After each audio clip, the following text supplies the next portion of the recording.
네, 시청자 여러분 안녕하십니까? 뉴스타트 2부 시작합니다. 어제 저녁이죠. 21대 대선 후보들의 첫 방송 토론이 진행됐습니다. 경제 정책을 둘러싸고 날선 공방이 펼쳐졌는데요.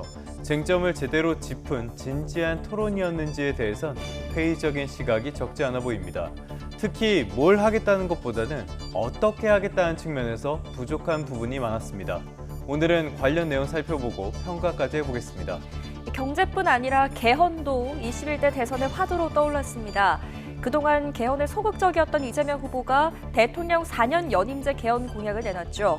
곧바로 김문수 후보도 4년 중임제로 맞불을 놨습니다. 비슷한 듯 다른 내용인데요. 임기 단축을 놓고는 의견이 확연하게 갈렸습니다. 그럼 이 시각 주요 뉴스부터 살펴보겠습니다. 21대 대선 주요 후보자 4명이 경제 분야를 주제로 첫 TV 토론에 나섰습니다. 후보들은 차기 정부에 대한 비전을 밝히며 경제 활성화 방안을 제시했습니다. 더불어민주당 이재명, 국민의힘 김문수 두 대선 후보가 개헌에 대한 입장을 밝혔습니다. 이재명 후보가 대통령 4년 연임제 구상을 밝히자 김문수 후보는 장기 집권 의도를 의심하며 4년 중임제 카드로 맞불을 놨습니다.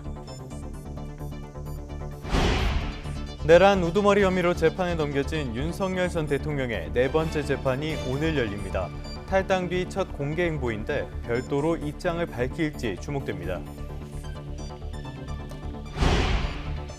금호타이어 광주 공장 화재의 큰 불길이 32시간 만에 잡혔습니다. 하지만 주택과 차량 등 마을 곳곳에 검은 분진이 내려앉는 등 2차 피해가 속출하고 있습니다. 이제 15일 앞으로 다가온 대선 소식부터 살펴보겠습니다. 어제 첫 TV 토론회가 진행됐죠. 이 자리에서 대선 후보들은 경제 정책을 놓고 양보 없는 설전을 벌였습니다. 이재명 후보는 김문수 후보를 향해 역성장에 책임이 없느냐고 따졌고, 김 후보는 연쇄 탄핵 등 민주당의 책임도 적지 않다고 맞받았습니다. 먼저 홍민기 기자입니다. 대선 후보들이 처음으로 맞붙은 경제 분야 TV 토론. 첫 화두는 비상계엄 사태 이후 내수 부진의 고통을 겪는 소상공인 지원 방안이었습니다. 민주당 이재명, 국민의힘 김문수 후보는 국가 부채 증가를 감수해서라도 정부 대책을 마련해야 한다는 데 뜻을 같이 했습니다. 하지만 곧장 치열한 신경전이 이어졌습니다. 이 후보는 한국 경제가 마이너스 성장을 한 데에 윤석열 정부 고용노동부 장관이었던 김 후보의 책임이 없느냐고 따져 물었고, 윤석열 정권의 주무장관으로서 책임감 느끼거나 아니면 죄송하다는 생각 안 드십니까? 김 후보는 죄송하게 생각한다면서도 국무위원 연쇄 탄핵 등 민주당과 이 후보의 책임도 매우 크다며 물러서지 않았습니다. 그러니까 사람이 일을 할 수가 없어요. 총리 탄핵하고 대통령 탄핵하고 또 경제부총리 탄핵하고 계속 탄핵해서. 김 후보는 또 이 후보의 커피 원가 120원 발언으로 소상공인이 분노하고 있다고 지적했고, 이 후보는 말의 맥락을 떼어내 왜곡하고 있다고 반박했습니다. 이들은 반도체 기업 주 52시간제 예외 인정, 노조에 대한 사측의 손해배상 청구를 제한하는 노란봉투법 등 노동 문제를 두고서도 극명한 입장 차이를 보였습니다. 개혁신당 이준석 후보도 이재명 후보의 공약인 지역화폐 정책을 호텔 경제학으로 부르며 집중 견제를 이어갔습니다. 돈이 사라지지 않고 계속 그 한계 소비 성향이 일로 해가지고 계속 돌거든요. 무한동력입니까 그러면? 일로 돌지는 않죠. 그건 극단적인 예를 한번 들어본 거라니까요. 왜 그렇게 단순하세요? 이재명 후보의 이른바 셰셰 발언을 두고서는 김문수, 이준석 후보가 협공을 펼치기도 했습니다. 유사시 상황이 발생했을 때 개입하겠다는 겁니까? 안 하겠다는 겁니까? 침략을 당했을 때 대만이. 우리랑 무슨 상관이냐.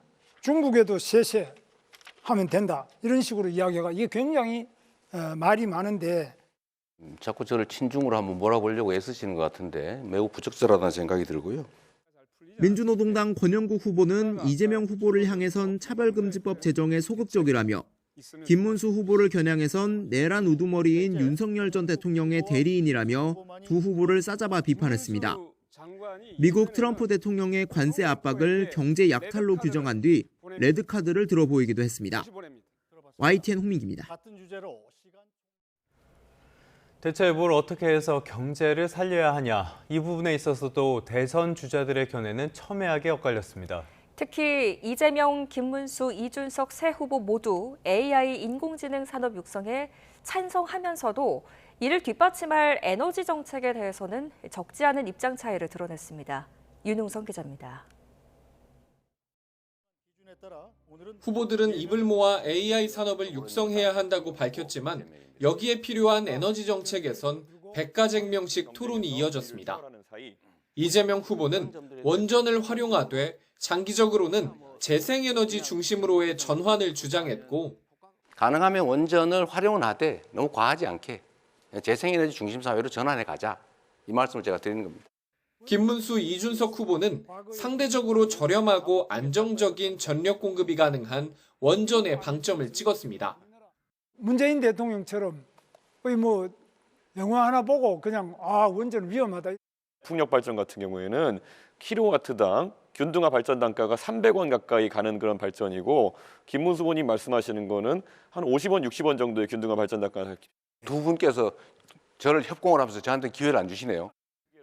또 기업 성장 방안으로 규제 완화에도 뜻을 함께했지만 수도권 규제 완화에선 온도차를 드러냈습니다.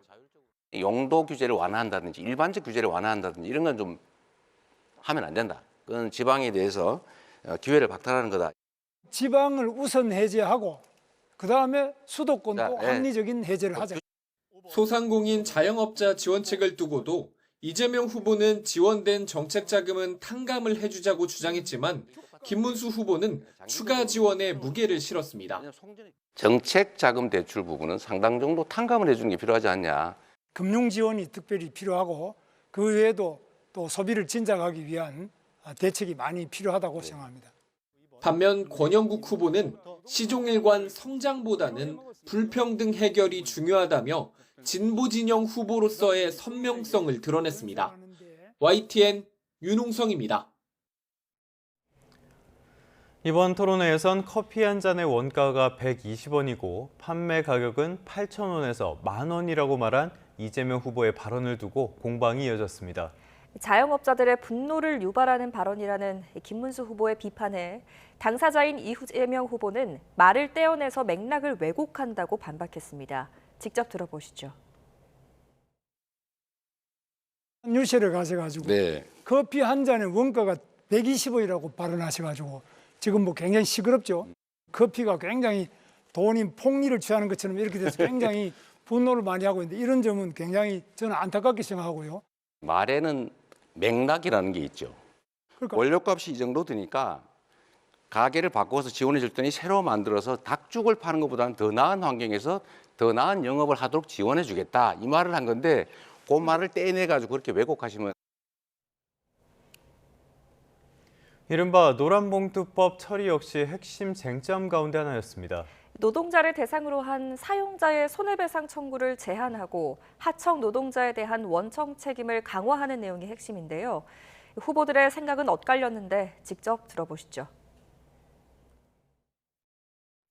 이재명 후보님은 지금 노란봉투법을 또 대통령이 되시면 밀어붙일 생각입니까? 그동안 우리가 노란봉투법에 대해서는 2번이나 거부권을 행사했습니다. 근데 또 지금 밀어붙이실 계획입니까? 그건 대법원 판례가 이미 인정하는 것이고요. 그 국제노동기구에서 다 인정하는 거라서 당연히 해야 됩니다. 그런데 이 노란봉투법은 사실 헌법에도 안 맞고 이거는 민법에도 안 맞고 이 법에 안 맞는 그런 계약 자체로 성립되지 않는 부분인데 책임에 따라서 손해배상을 청구하도록 하는 법이 악법입니까? 도대체 이해할 수 없는 이야기를 합니다.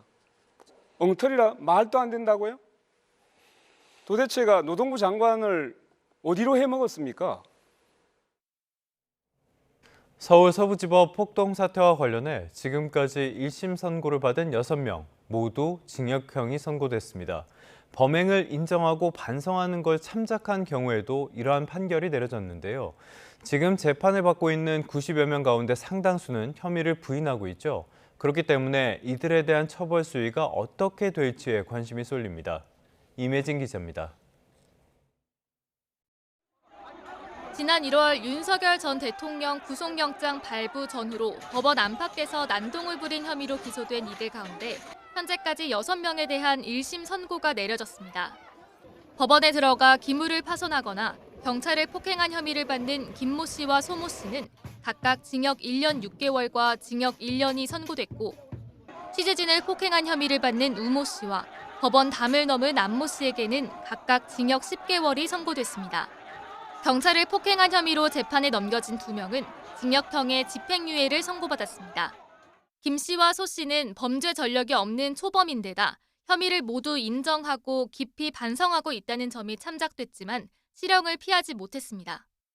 두 사람 다 법원 경내나 1층 로비까지 진입하긴 했지만 내부 깊숙한 곳까지 들어가진 않았고, 김 씨의 경찰관 폭행도 몸으로 밀친 수준이라 상해가 심각하지 않은 점이 고려됐는데도 중형이 선고됐습니다.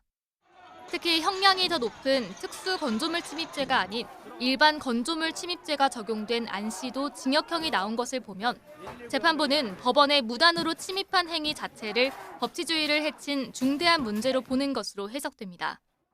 실제로 재판부는 안 씨에 대해 재판이 자신의 견해와 다르다는 이유로 불법적으로 법원을 공격하는 것은 법원을 심각하게 위축시키고 법치주의를 후퇴하게 만든다고 질타하기도 했습니다. 그런데 현재 재판을 받고 있는 이들 가운데 상당수는 저항권을 주장하며 혐의를 부인하고 있습니다. 재판부를 믿을 수 없다면서 관할 이전 신청을 하고 법정에 나오지 않는 경우도 있는데, 범행을 반성하지 않는 것도 양형 가중 사유로 앞선 다른 가담자들의 재판보다 더 높은 형량이 선고될 수 있다는 전망도 나옵니다. 그 무죄 주장이 이제 재판부가 봤을 때 터무니없어 보이면은 형량을 높여주거든요. 그게 반성하지 않는다고 해서 형량을 높게 주게 되는데, 그게 소위 말하는 흔히 말하는 괘씸죄입니다. 특히 판사실에 있는 법원 7층까지 침입해 영장을 발부한 판사를 찾아다니거나 법원에 불을 지르려 한 혐의를 받는 피고인들은 무거운 처벌을 피하기 힘들 거라는 분석이 많습니다. YTN 임혜진입니다. 네, 다음 소식입니다. 3월 서울 아파트 매매 거래량이 4년 8개월 만에 최대치를 기록했습니다. 서울시의 토지거래 허가구역이 반짝 해제된 영향으로 보이는데요. 토허제가 확대 지정된 이후에도 강남, 서초, 용산구 등은 상승거래 비중이 오히려 늘었습니다. 최도희 기자입니다. 서울시의 토지거래 허가구역 반짝 해제 여파로 아파트 매매 시장의 열기는 뜨거웠습니다. 대출 규제가 강화된 지난해 9월 이후 올해 1월까지 줄곧 3천 건대에 머물렀던 거래량은 강남 일부 지역의 토허제가 반짝 해제된 지난 2월 6천 건대로 뛰었습니다. 이어 지난 3월에 만 건을 넘어서며 4년 8개월 만에 최대치를 기록했습니다. 다만 서울시가 지난 3월 24일부터 토허제를 강남 3구와 용산구로 확대 재지정한 만큼 4월 거래량은 한풀 꺾일 것으로 관측됩니다. 토지거래 허가구역이 이제 해제가 되면서 그동안 이제 거래가 불가했던 것들이 이제 갭 투자가 가능하게 되면서 거래량이 상당히 늘었다고 이제 판단할 수 있을 것 같고요. 토지거래 허가구역이 확대 지정이 되었기 때문에 아무래도 이제 거래량은 다소 크게 감소할 것으로 예상이 됩니다. 토허제 확대 이후 서울 전체 아파트 상승거래 비중도 60%에서 56%로 떨어졌습니다. 하지만 자치구별로 온도차는 컸습니다. 토허제로 확대 재지정된 자치구 4곳 가운데 송파구를 제외한 강남, 서초, 용산구는 상승거래 비중이 이전보다 더 늘어 서울 전체 평균을 웃돌았습니다. 마포, 성동구 등도 이전보다 상승거래 비중이 커져 풍선 효과가 감지되는 상황. 똘똘한 한 채 선호 현상이 커졌기 때문입니다. 일부 지역에서는 거래량이 줄고 하는 부분들은 확인이 됐으나 여전히 이제 추세적으로 시장에서의 그 핵심 지역에 대한 선호도가 높다 보니까 상승거래 비중들은 강남권에서도 여전히 유효한 추세. 반면 서울 외곽 지역의 경우 상승 비중이 절반에도 못 미치며 서울 아파트 시장의 양극화 현상도 갈수록 뚜렷해지고 있습니다. YTN 최두입니다. 주택 거래가 급증하면 가계 대출도 눈덩이처럼 불어나기 마련입니다. 이달 들어 불과 보름 사이에 주요 시중은행들의 가계 대출이 3조 원 넘게 급증했는데요. 금융당국은 내일 대출을 더 문턱을 높이는 3단계 스트레스 DSR 시행 방안을 발표할 예정입니다. 최하영 기자입니다. 이달 들어 15일까지 5대 은행의 가계대출 잔액은 746조 원에 육박합니다. 지난달보다 무려 2조 9천억 원이나 늘었습니다. 이런 속도라면 이달 전체 증가액은 5조 8천억 원에 이를 것으로 추산됩니다. 가계대출의 고삐가 풀린 가장 큰 이유는 금리 하락입니다. 여기에 서울 토지거래 허가구역 일시 해제 등 규제 완화 여파가 시차를 두고 반영됐습니다. 제도가 도입된 거 금리라든가 이런 부분들이 좀 자금을 좀 쓰기가 유리하게끔 뭐 된다든가 이런 상황이 발생되면은 미리미리 시장은 움직일 가능성이 많기 때문에 더욱이 대출 문턱을 더 높이는 3단계 스트레스 DSR 도입을 앞두고 대출 막차 수요까지 몰리는 분위기입니다. 스트레스 DSR은 쉽게 말해 향후 금리 상승 가능성을 고려해 가상의 스트레스 금리를 더해 대출 한도를 낮추는 제도입니다. 지난해 2월 1단계를 시작으로 오는 7월부터는 3단계가 적용됩니다. 3단계의 경우 수도권은 스트레스 금리를 1.5%로 올리고 비수도권은 이보다 낮게 적용할 방침입니다. 지방과 수도권의 부동산 시장의 상황이라든지 또 느끼는 경기의 상황에 차이가 있는 부분이 있기 때문에 3단계 스트레스 DSR이 시행되면 연소득 6천만 원인 대출자의 수도권 주택담보대출 한도는 1,200만 원 줄어들 전망입니다. 금융당국은 내일 가계부채 점검회의를 열고 3단계 스트레스 DSR 시행 방안을 발표합니다. YTN 최하영입니다.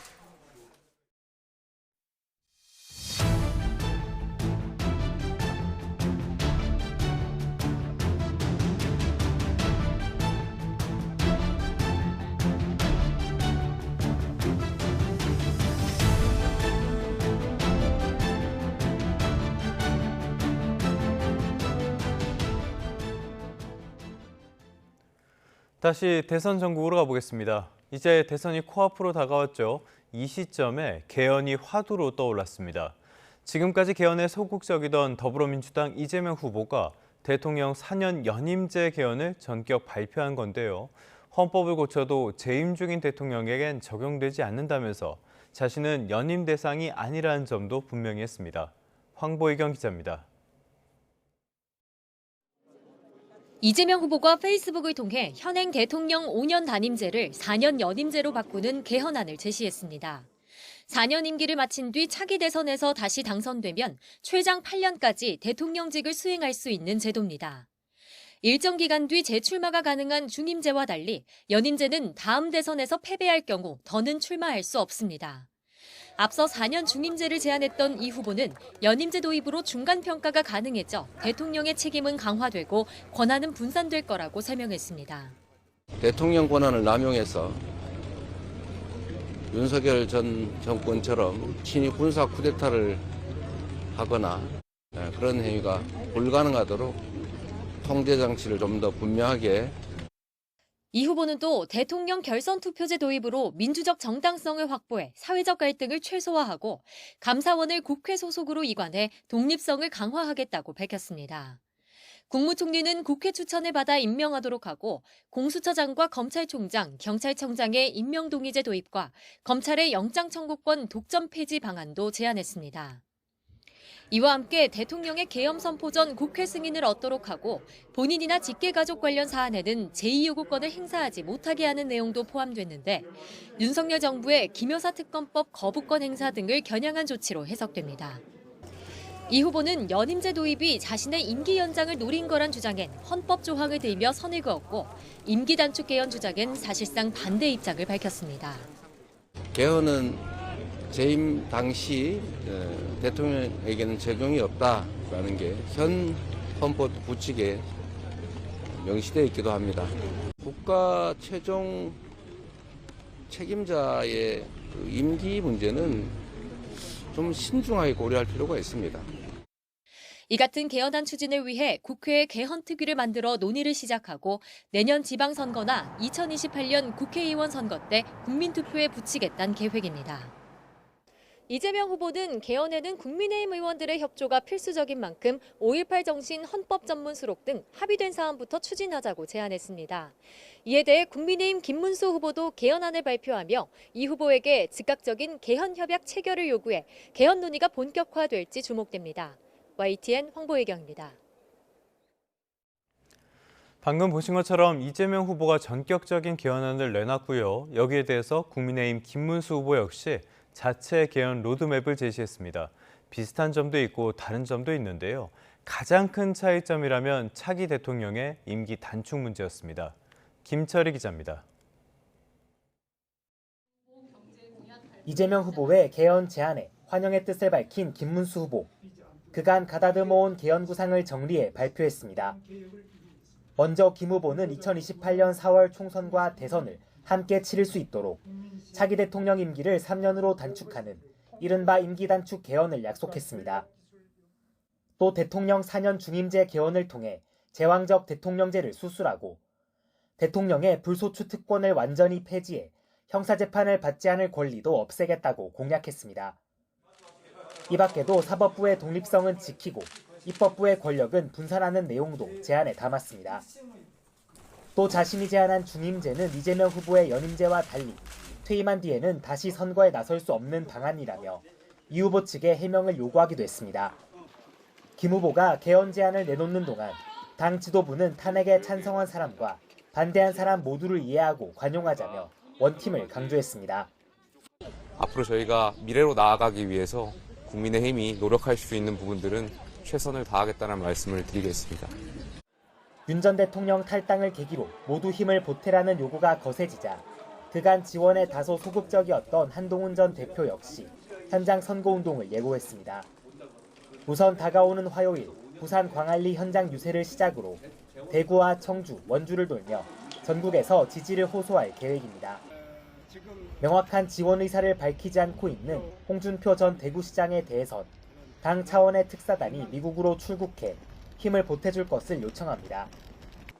다만 이 같은 움직임을 두고 상식적인 국민 모두 빅텐트인 만큼 더 이상 개별 인사 합류에 매달리지 말자는 목소리도 나왔습니다. 그간 지원에 미온적이던 한덕수 전 총리 등 외부 인사들까지 공개적으로 선거에 힘을 보태느냐가 향후 보수 진영이 통합을 이뤄냈는지 확인할 가늠자가 될 거란 분석도 나옵니다. YTN 김철입니다. 어제 저녁에 진행된 첫 대선 후보 토론회의 주제는 경제 분야였습니다. 경제 활성화를 위한 후보 4명의 비전은 제각각이었습니다. 직접 관련 내용 들어보겠습니다. 곧바로 가능한 범위 내에서 추경을 해서 서민 경기를, 내수 경기를 살리는 게 중요하겠습니다.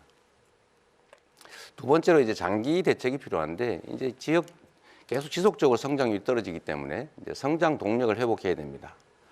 우리가 자주 말하는 인공지능을 포함하는 첨단 기술 산업을 육성해야 되겠고 기업이 또 좋은 일자리를 만들 수 있도록 규제를 완전히 판가리 하도록 하겠습니다.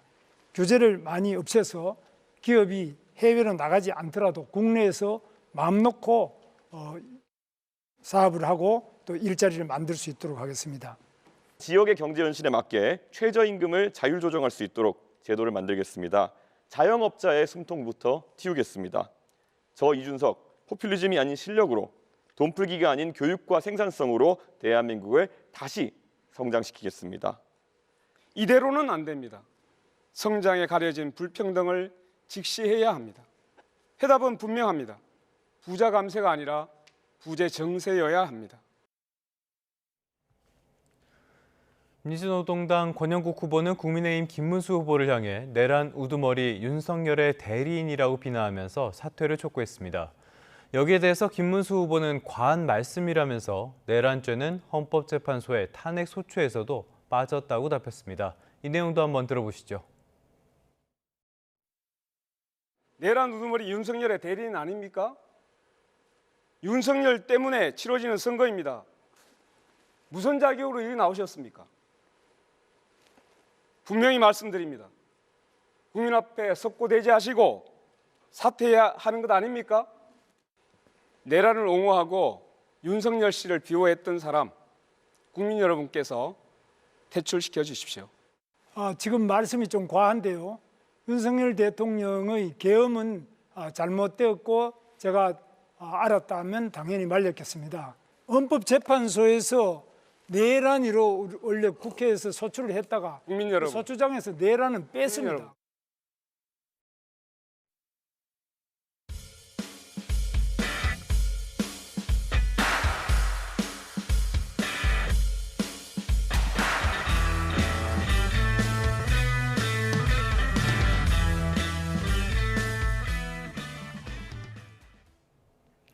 네, 6월 3일 대선을 이제 15일 남겨두고 있습니다. 오늘도 역시 분주하게 돌아가는 대선 일정 살펴봅니다. 더불어민주당 이재명 대선 후보가 공식 선거운동 둘째 주를 맞아 첫 수도권 집중 유세에 나섭니다. 이 후보는 오전에 서울 용산구 대한노인회를 방문한 데 이어서 오후에는 용산역 광장에서 집중 유세를 진행합니다. 또 영등포구 타임스퀘어와 마포구 KTNG 상상마당을 잇따라 찾아 지지자들과 만날 예정입니다. 이 후보는 이번 주 전체 유권자의 절반가량을 차지하는 수도권에서 중도층 표심을 집중 공략한다는 방침입니다. 네, 국민의힘 김문수 대선 후보는 오늘 서울에서 일정을 소화합니다. 김 후보는 대한노인회와 간담회를 진행한 뒤 서울시청에서 약자동행 토론회에 참여하고 또 청계광장으로 이동해서 청년들을 위한 공약을 발표합니다. 또 퇴근 시간에는 서울역 광장에서 집중 유세를 펼치게 될 텐데요. 김 후보는 이번 주 초반에는 주로 서울 등 수도권에서 유권자들을 만나서 지지를 호소할 계획입니다. 지금까지 대선 소식이었습니다. 어제는 5.18 광주 민주화운동 45주년이었죠. 정치권은 5월 광주 정신을 계승하고 민주주의 회복을 위해 노력하겠다면서 한 목소리를 냈습니다. 하지만 역시나 속내는 제각각이었습니다. 더불어민주당은 김문수 후보의 5.18 기념식 불참을 비판하면서 이번 대선에서 내란 세력을 퇴출하자고 촉구했고요. 국민의힘은 5.18 정신 아래에선 어떤 부패나 독재도 있을 수 없다고 맞섰습니다. 이종원 기자입니다. 더불어민주당은 5.18 민주화운동은 대한민국의 민주주의와 정의를 실현한 뿌리이자 민주주의의 심장이 됐다고 평가했습니다. 그러면서 극우 내란 세력을 완전히 진압하지 않으면 5월 광주 정신은 또다시 짓밟힐 것이라며 이번 대선에서 모두 퇴출해야 한다고 주장했습니다. 5.18 기념식에 참석한 이재명 후보도 국민의힘 김문수 후보의 기념식 불참과 정호영 전 국방부 장관의 영입 시도 등을 재차 비판하며 목소리를 높였습니다. 지금이라도 대우각성하고 오늘 저녁이라도 와서 반성의 취지로 반드시 참배하기를 바랍니다. 사람의 최소한의 도리에 관한 문제라고 생각이 됩니다. 국민의힘도 5.18 영령들의 희생이 헛되지 않도록 5월 정신을 계승해야 하는 역사적 사명을 부여받았다고 강조했습니다.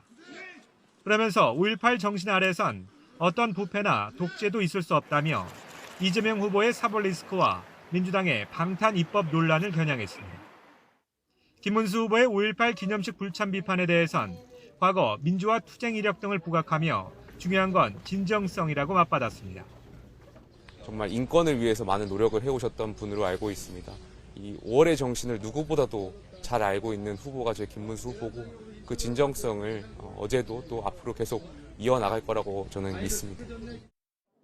개혁신당 이준석 후보는 5.18 기념식에 참석한 뒤 5월 광주의 영령을 모시는데 소홀함이 없도록 꾸준히 노력하겠다고 말했습니다. 5.18 정신 계승을 강조하면서도 정당별, 후보별 속내는 제각각인 모습인데 5.18 정신의 헌법 전문 수록에 대해선 정치권 모두 긍정적인 입장을 내놨습니다. YTN 이종원입니다. 이번엔 경제 소식 살펴보겠습니다. 경제 한 줄 뉴스입니다. 토지 거래 허가 구역 반짝 해제 영향으로 지난 3월 서울 아파트 거래량이 10,000건을 돌파했습니다. SK텔레콤이 최근 일어난 해킹 사고와 관련해 외부 전문가 5명으로 구성된 고객신뢰위원회를 발족했습니다. 올해 들어 제조업 취업자 비중이 통계 작성 이래 역대 최저치를 기록했습니다. 깊어지는 불황에 올해 들어 넉 달 연속 자영업자가 감소세를 보였습니다. 금융당국이 신규 보험 계약 등 영업이 일부 정지된 MG 손해보험에 대한 현장 점검에 나섰습니다. 지금까지 경제 한 줄 뉴스였습니다. 제267대 교황 레오 14세가 주기 미사를 통해 전 세계에 교황직 시작을 알렸습니다. 교황은 첫 강론에서 교회가 세계 평화를 위한 힘이 되길 원한다며 전쟁의 고통을 잊어서는 안 된다고 강조했습니다. 신호 기자가 전해드립니다. 의전 차량을 탄 새 교황이 성 베드로 광장에 손을 흔들며 등장합니다. 주교단과 함께 야외 제단에 서자 즉위 미사가 시작됐습니다. 길 잃은 양을 어깨에 맨다는 뜻으로 흰색 띠 모양 팔리움을 걸고 교황의 정통성을 상징하는 어부의 반지를 끼웠습니다. 두 손을 모으고 잠시 생각에 잠기더니 벅찬 표정으로 첫 강론을 시작했습니다. 레오 14세 교황의 첫 일성은 평화와 통합이었습니다. 가자 지구나 우크라이나 같은 전 세계 분쟁 지역에서 고통받는 형제 자매들도 외면해선 안 된다고 강조했습니다.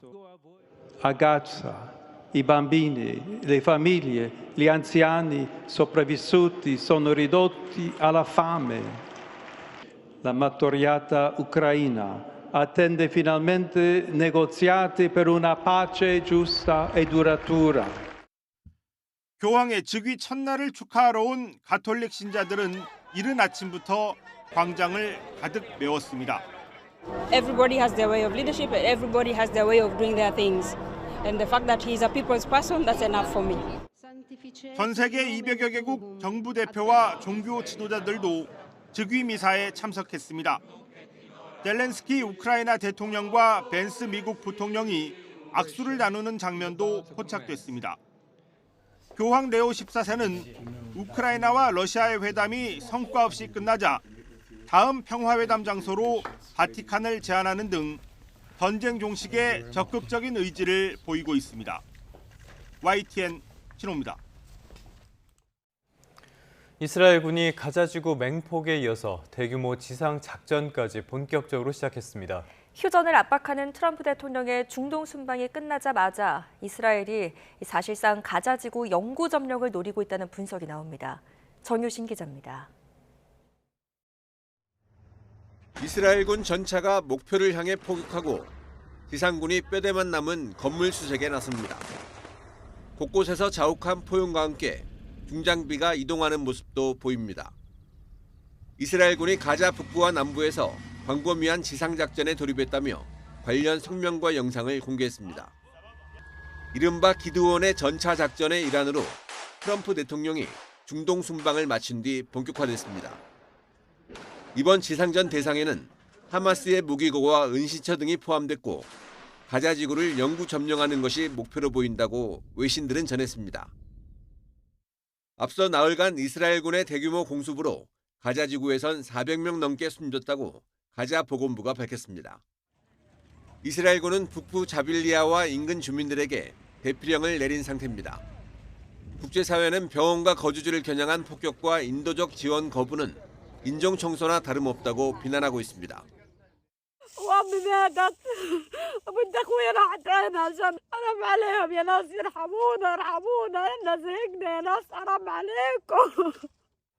이런 가운데 이스라엘과 하마스는 카타르 도하에서 이틀째 휴전 협상을 계속하고 있습니다. 영국 BBC 방송은 하마스가 60일 휴전과 팔레스타인 수감자 석방을 대가로 이스라엘 인질 9명을 풀어주는데 동의했다고 전했습니다. 최근 표적 공습에서 강경파 지도자 무함마드 시나르가 숨진 것으로 확인돼 협상에 속도가 붙을 수 있다는 관측도 나옵니다. 이스라엘은 전쟁 종식을 위해 모든 인질 석방과 무장 해제가 먼저 이뤄져야 한다며 종전 논의도 열려 있다고 밝혔습니다. 이와 함께 이스라엘은 예멘 반군 후티의 본거지인 호데이다 등의 공습을 재개하자 후티는 이스라엘 벤구리온 공항을 겨냥해 탄도미사일 2발을 발사했습니다. YTN 정신입니다. 조 바이든 전 미국 대통령이 최근 뼈로 전이된 전립선암 진단을 받았다고 외신들이 일제히 보도했습니다. 바이든 전 대통령 측은 성명을 통해 이같이 밝혔고요. 바이든 전 대통령과 가족이 치료 방안을 검토하고 있다고 설명했습니다. 바이든 전 대통령은 최근 검사를 받았고 지난 16일에 전립선암으로 판정된 것으로 전해졌습니다. 뉴욕타임스는 바이든 전 대통령 측의 대변인을 인용해 의료진이 바이든 전 대통령의 전립선에서 결절을 발견했고 검사 결과 공격적인 형태의 전립선암을 진단받았다고 보도했습니다. 화창했던 어제와 달리 오늘은 점차 하늘이 흐려지겠습니다. 오후부터 중부지방에는 비가 오겠는데요. 오후 2시 무렵 수도권을 시작으로 밤에는 충북 북부와 경북 북부로 비가 확대되겠고요. 내일 새벽까지 이어지는 곳도 있겠습니다. 내리는 양은 수도권과 영서에 5에서 20mm, 그 밖의 지역은 5mm로 많진 않겠습니다. 또 오늘 아침까지 호남과 경남 지역에는 빗방울이 떨어지는 곳이 있겠습니다. 오늘 중부지방은 흐리고 남부는 구름이 많겠고요. 서해안과 동해안에서는 바람이 강하게 불겠습니다. 현재 기온은 서울이 11.3도, 대구가 12.3도로 출발하고 있습니다. 한낮 기온은 서울이 21도에 그치겠지만 강릉과 대구는 27도, 광주는 25도까지 올라서 덥겠습니다. 내일부터는 기온이 크게 오릅니다. 서울 낮 기온도 내일은 27도, 모레는 28도까지 오르겠습니다. 내일 밤에는 제주도부터 비가 시작되겠고요. 모레 중부 내륙과 남해안으로 비가 확대될 전망입니다. 날씨였습니다.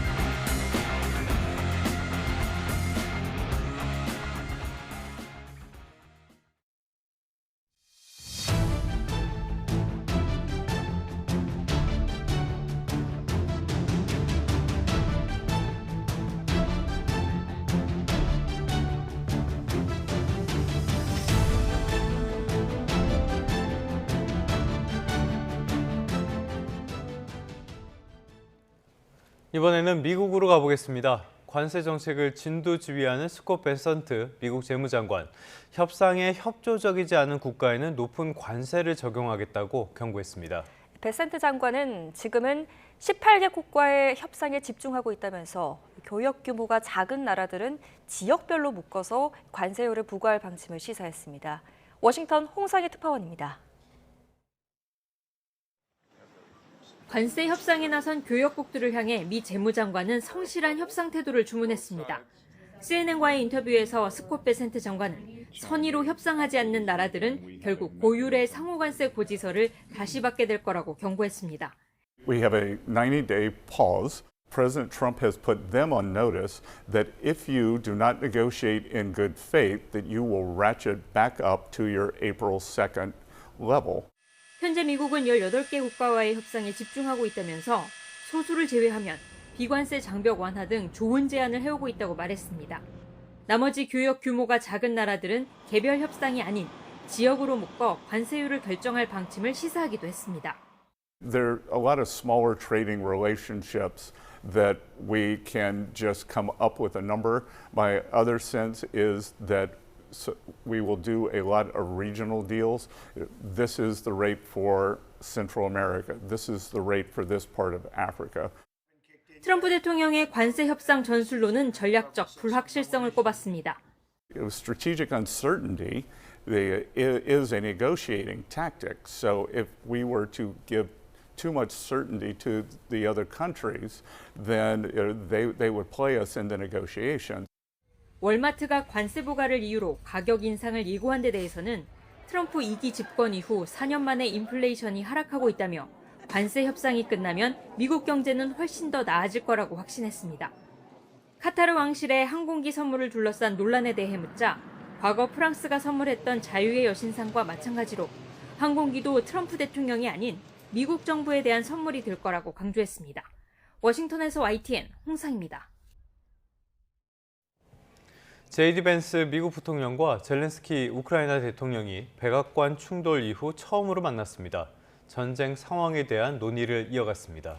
푸틴이 우크라이나 비군사화 같은 무리한 요구를 하며 공세를 강화한 가운데 트럼프 대통령의 중재 통화가 돌파구를 마련할지 주목됩니다. 뉴욕에서 이승윤 특파원입니다.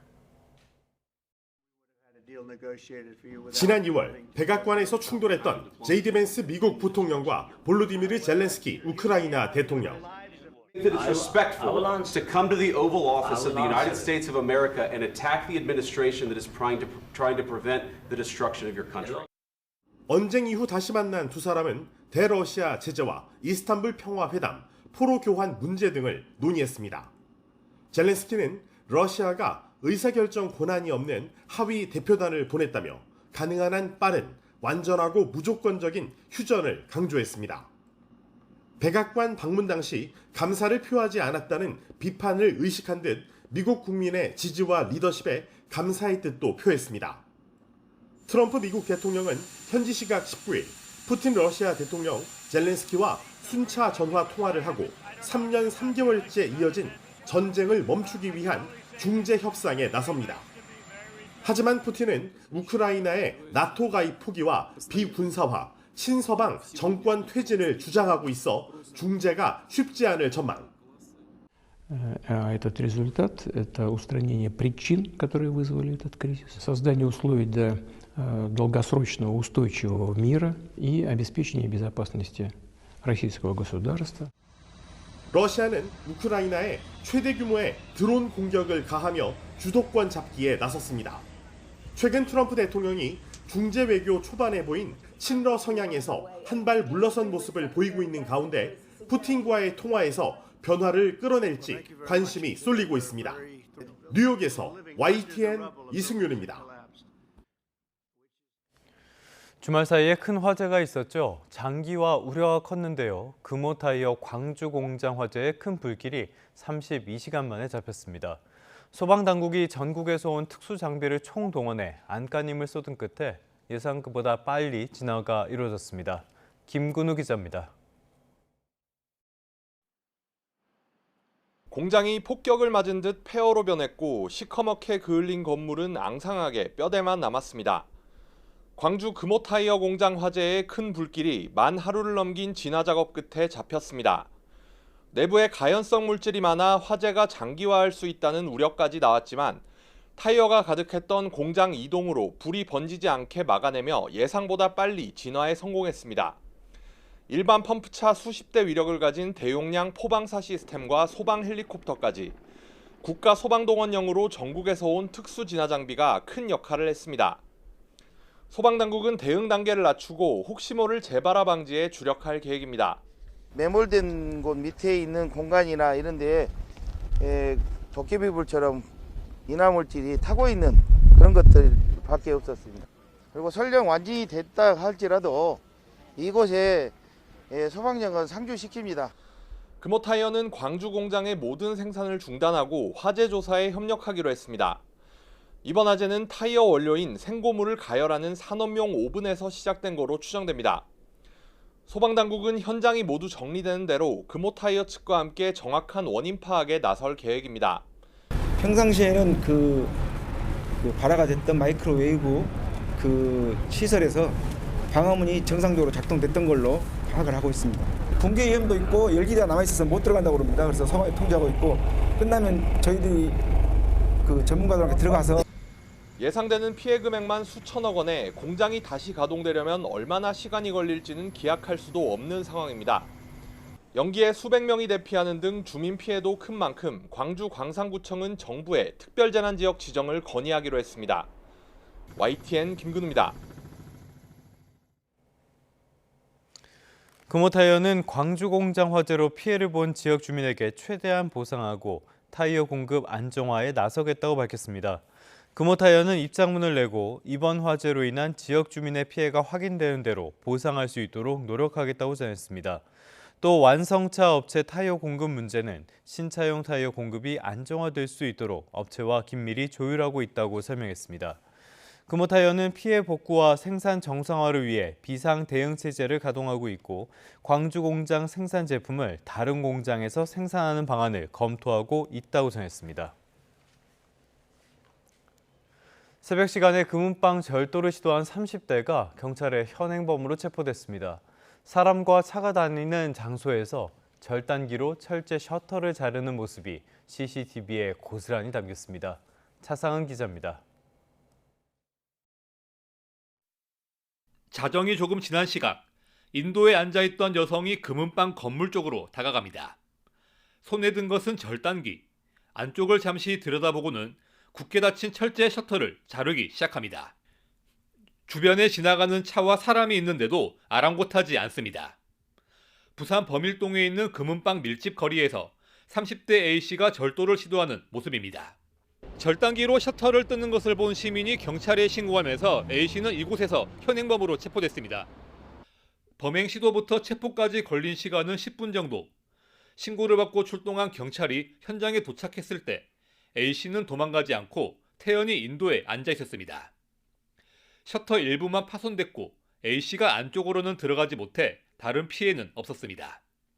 범행이 벌어진 장소는 과거 금은방 터리범이 기승을 부린 탓에 경찰이 순찰을 강화한 지역입니다.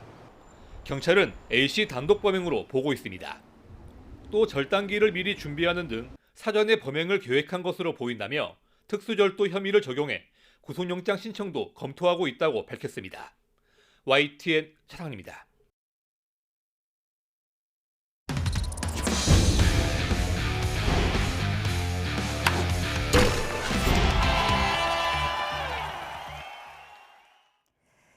월요일 스포츠 뉴스입니다.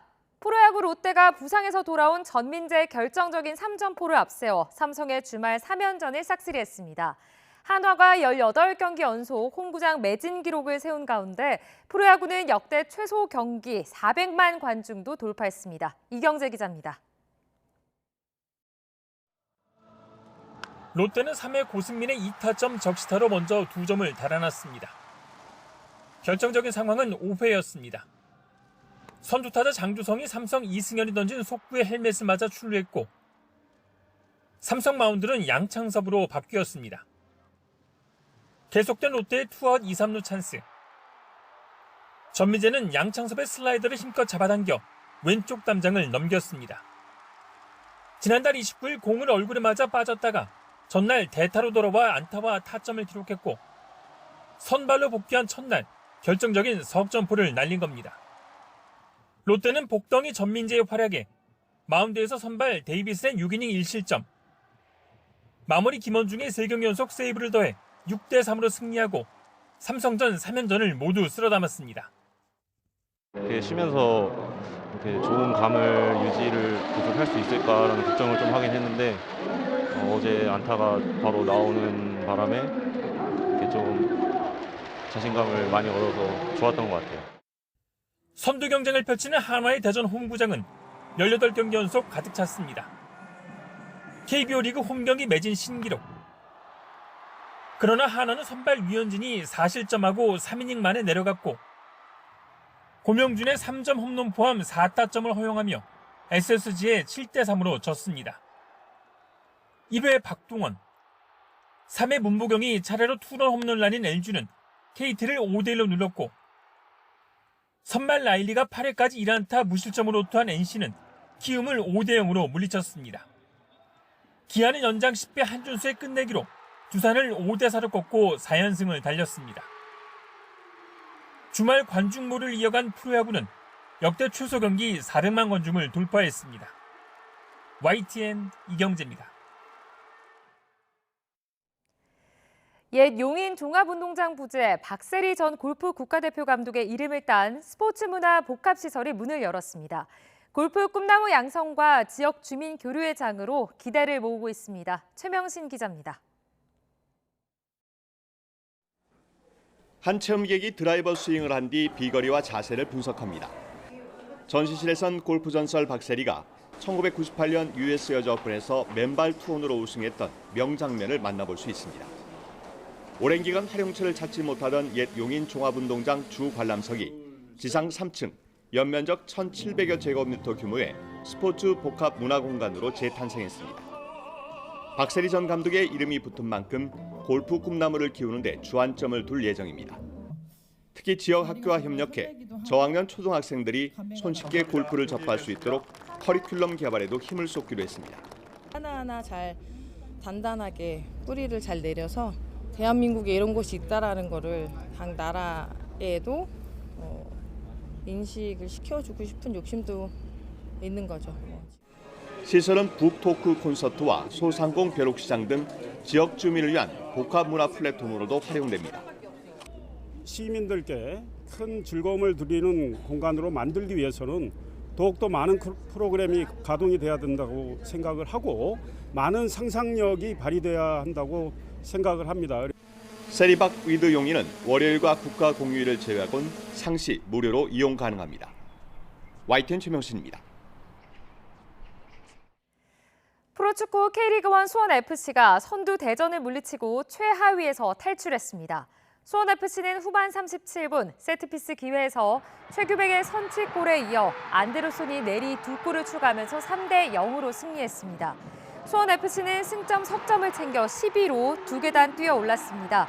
서울은 후반 2분 터진 둑수의 결승골에 힘입어 대구에 1대0으로 승리하고 8경기 만에 승리를 맛봤고 광주는 후반 44분에 나온 박인혁의 헤더골을 앞세워 포항을 1대0으로 물리쳤습니다. 지금까지 월요일 스포츠 뉴스였습니다. 다가오는 여름 작업을 할 때 특히 주의해야 하는 곳이 바로 맨홀 같은 밀폐된 공간입니다. 질식 재해가 발생할 가능성이 크기 때문인데요. 정부도 집중 점검에 나설 계획입니다.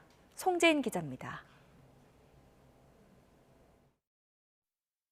응급조치로 분주한 구급대원들.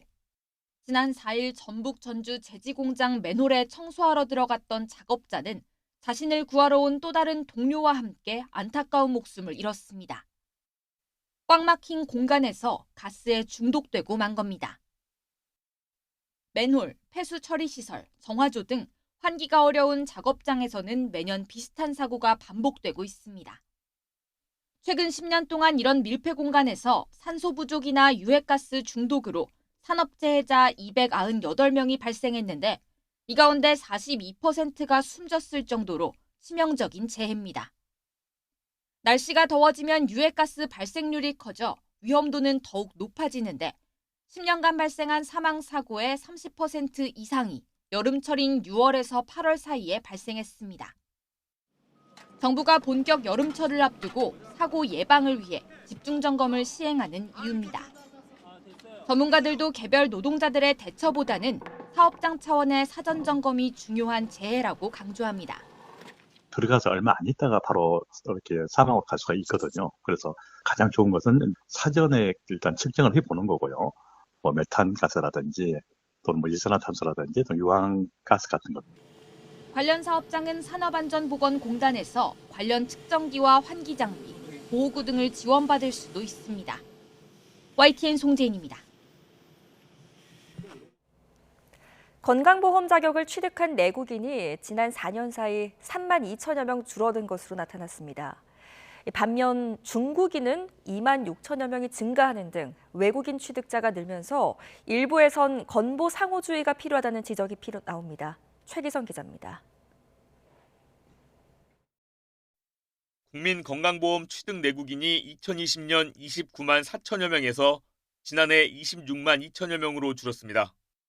저출생으로 인한 출생아 수 감소가 주된 원인으로 분석됩니다. 반면 외국인 취득자는 크게 늘었습니다. 중국인 취득자는 2020년 3만여 명에서 지난해 5만 6천여 명으로 늘었고 베트남인은 1만 3천여 명에서 5만 9천여 명으로 4배 이상 증가했습니다. 외국인 부정수급 적발도 증가해 지난해 1만 7천여 명으로 전년보다 16.8% 늘었고 부정수급액은 25억여 원으로 28.5% 증가했습니다. 이런 가운데 건강보험 상호주의를 적용해야 한다는 목소리도 나옵니다.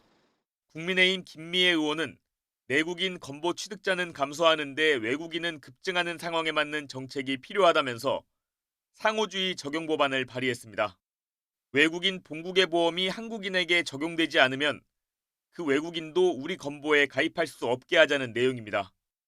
대한의사협회는 외국인의 건보 무임승차와 재정 누수를 막기 위해 내국인보다 본인 부담금을 가산하거나 별도 관리 방안이 필요하다고 제안했습니다. 하지만 보건복지부는 해외 주요국 중 외국인 건보에 상호주의를 적용하는 국가는 찾기 어렵다고 밝혔습니다. 국민건강보험공단도 인권 문제, 외교적 마찰 발생 가능성 등을 고려해 신중한 검토가 필요하다는 입장을 내놨습니다. 건강보험 형평성과 재정 안정성, 외국인 의료보장 사이에서 균형점을 찾는 논의가 시급해 보입니다. YTN 최기성입니다.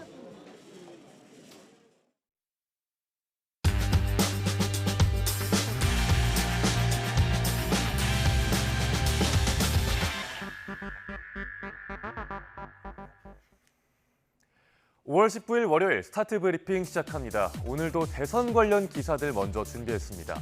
먼저 국민일보입니다. 이번 대선 후보들의 변천사를 선거 공보물로 짚어본 기사입니다.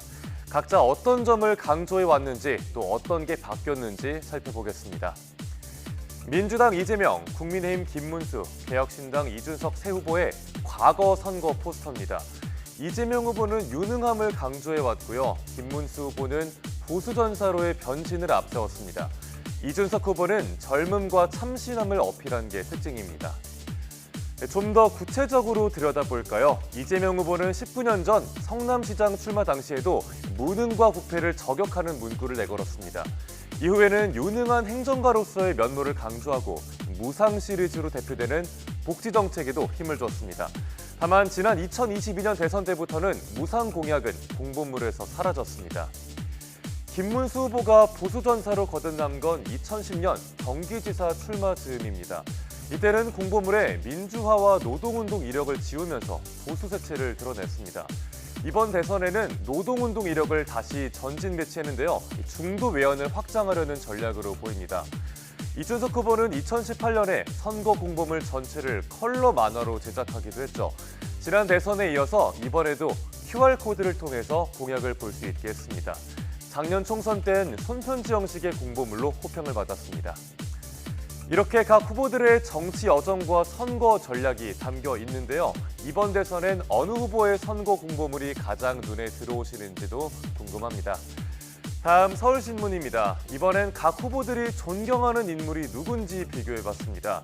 역사적 위인보다는 현대사 인물, 특히 역대 대통령들을 언급한 게 눈에 띕니다.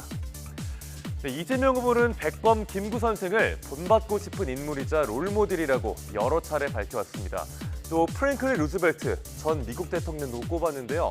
대공황 당시의 뉴딜 정책을 언급하면서 위기를 기회로 만들어야 한다고 강조했습니다. 김문수 후보는 가장 존경하는 인물이 이승만 전 대통령이라고 누차 말해왔습니다.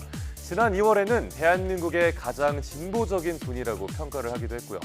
또 노동운동계의 전설이자 영원한 제야라고 불리는 장기표 전 신문명 정책연구원장도 빼놓을 수 없습니다. 이준석 후보는 박정희와 노무현 두 명의 전직 대통령을 존경하는 인물로 꼽았습니다. 좌우 없는 노선을 강조하고 있고요. 정치인들은 존경하는 인물을 통해서 지향점을 드러냅니다. 이를 통해서 이번 대선 후보들이 추구하는 각자의 대통령상을 살짝 엿볼 수 있습니다. 이어서 경향신문입니다. 대선 이제 보름 앞으로 다가왔는데 후보들의 주요 공약 살펴보셨나요? 다른 분야에 비해서 교육 공약이 부실하다고 느낀 분들 계실 듯합니다. 그 배경에는 교육 정책이 잘못 손대면 큰 코 다치는 벌집이란 인식이 있다는 점을 다뤘습니다.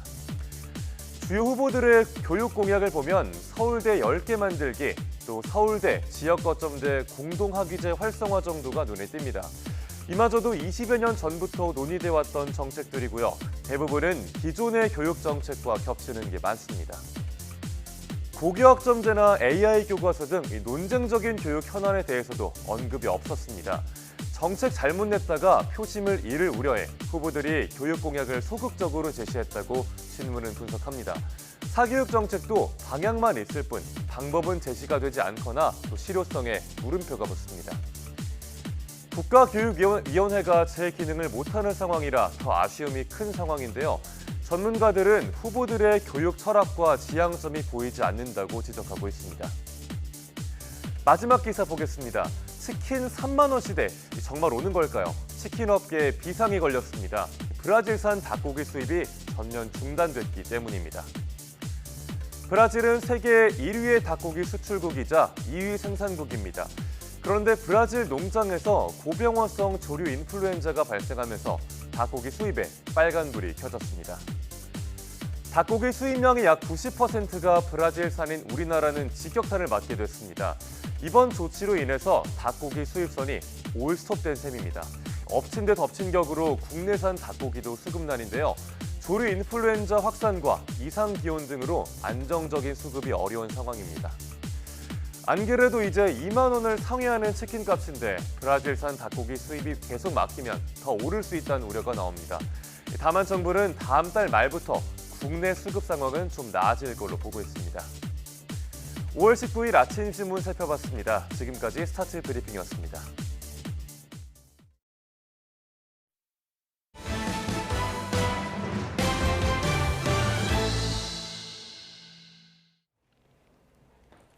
우리 전통 소재를 바탕으로 한 세계 초연 오페라가 곧 예술의 전당에서 개막합니다. 영어 가사의 오페라인데 중국을 다룬 투란도트처럼 해외 관객들에게 공감을 일으킬지 주목됩니다. 이광현 기자의 보도입니다.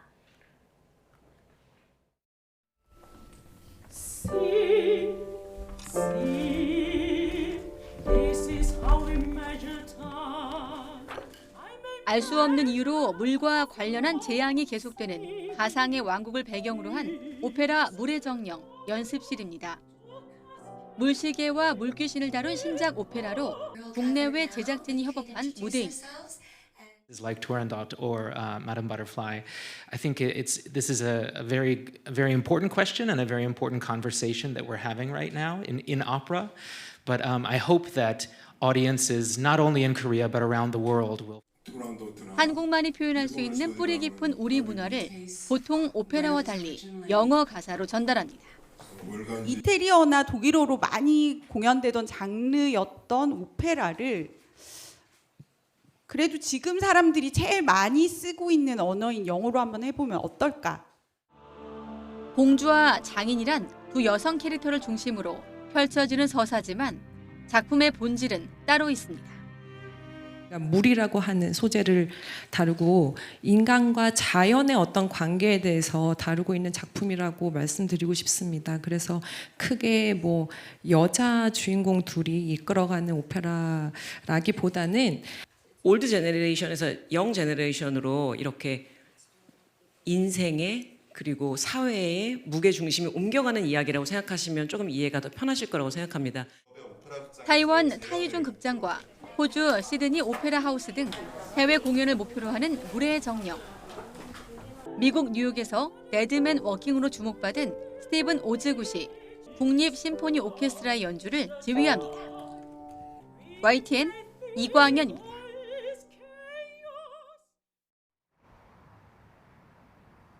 화창했던 어제와 달리 오늘은 하늘이 점차 흐려지겠습니다. 오늘 중부지방은 오후부터 비도 내려서 출근길에 우산 챙기셔 나오셔야겠습니다.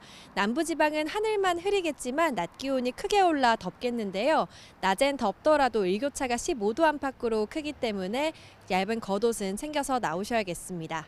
자세한 비 시점부터 살펴보겠습니다. 오늘 서울 등 수도권을 시작으로 비가 점차 확대되겠습니다. 경기 북부와 충북 북부에는 오후 2시 이후에 비가 내리겠고요. 내일 새벽까지 이어지는 곳도 있겠습니다.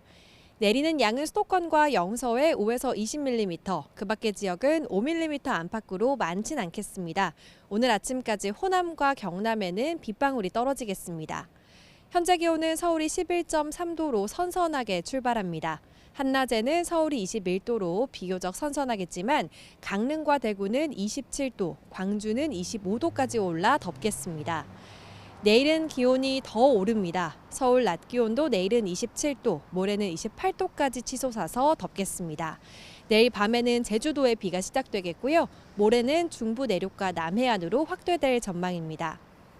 내일 새벽까지 서해안과 동해안에서는 바람이 강하게 불겠습니다. 날아갈 수 있는 시설물은 다시 한번 점검하셔야겠습니다. 지금까지 YTN 이혜민입니다. 네, 3분 후에 뉴스타트 3부가 계속됩니다.